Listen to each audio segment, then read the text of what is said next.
duets or duo acts? Nako, first namin sila na duo eh. Meron kasi kami sana na sinign up na duo, kaya lang nung pagka-sign up namin, bigla sila nag-split, so hindi natuloy. Naging solo. Itago natin sa pangalan.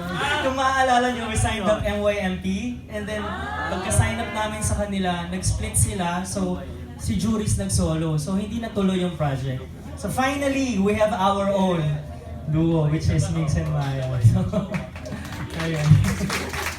So first pala to, in terms of duets, ano yung mga pinakamalalaking sellers ng Star?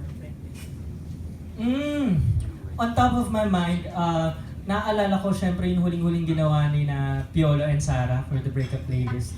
And ano pa ba? Yun lang eh. Meron pa ba, Jason, ko naalala na duet? Bugoy Lizelle for Wag Ka Nang Mawawala sa Walang Hanggan soundtrack. Pero talagang first time namin gumawa ng full-length project na talagang duo at duet yung approach sa mga songs. So, ayun. So, excited kami sa Star for this. Kay Mr.